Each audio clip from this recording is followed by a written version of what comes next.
हर खबर पर होगी आपकी पकड़। डाउनलोड कीजिए एबीपी लाइव ऐप।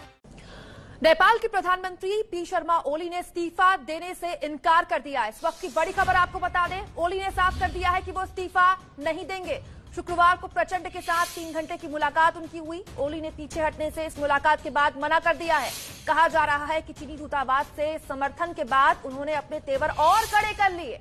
सूत्रों के मुताबिक नेपाल में चीन के राजदूत ने इस मामले में बाकायदा दखल दिया था। आप समझिए किस हद तक चीन का दखल नेपाल के अंदर हो गया है कि वहां सरकार गिरेगी या बचेगी, सरकार इस्तीफा देगी या नहीं देगी, ये भी चीन तय कर रहा है। चीन से समर्थन के बाद ओली ने इस्तीफा देने से इनकार कर दिया है।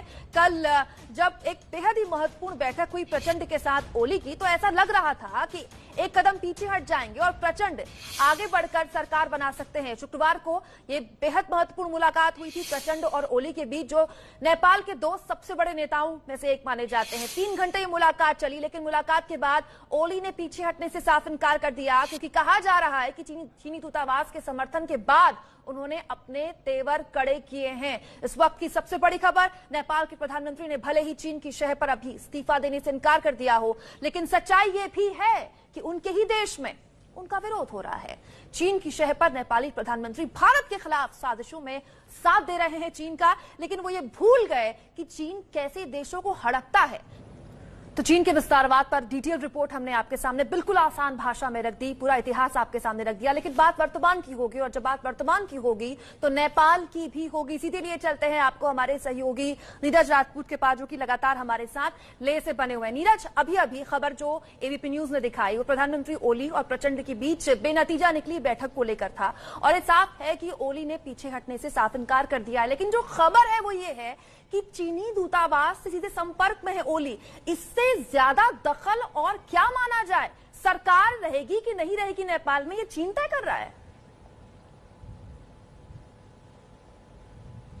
बिल्कुल कुमकुम, ये अभी नया डेवलपमेंट नहीं है। पिछले 6-7 महीने से हम लोग लगातार देख रहे हैं कि जो चीनी दूतावास है और वहां पर जो चीन की जो राजदूत हैं वही पूरी मीडिएशन कर रही हैं, या इंटरफेरेंस कह सकते हैं, कि जो नेपाल की जो कम्युनिस्ट गवर्नमेंट है वहां पर जो है 2 फाड़ हो गए हैं। जैसे कि आपने बताया कि एक केपी शर्मा ओली है और दूसरा प्रचंड ग्रुप है। इन दोनों के बीच में 6 महीने पहले भी इसी तरह की तकरार हुई थी। तब जो चीन की राजदूत है नेपाल में, काठमांडू में, उन्होंने ही मध्यस्थता करके दोनों ही पक्षों को एक साथ लेकर आई थी।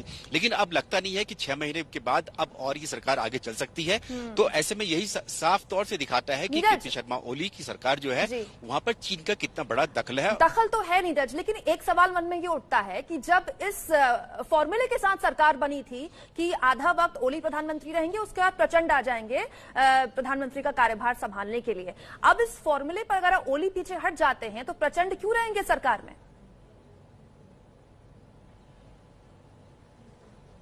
बिल्कुल ऐसे ही लगता है। और अब जो चल रही है सिर्फ खींचातान चल रही है कि किसके पास कितने सदस्य हैं संविधान सभा में, जिसके चलते ही ये कोशिश की जा रही है कि सरकार को बचाया जाए। लेकिन लगता नहीं है कि बहुत ज्यादा दिन तक अब केपी शर्मा ओली की सरकार चल पाएगी नेपाल में।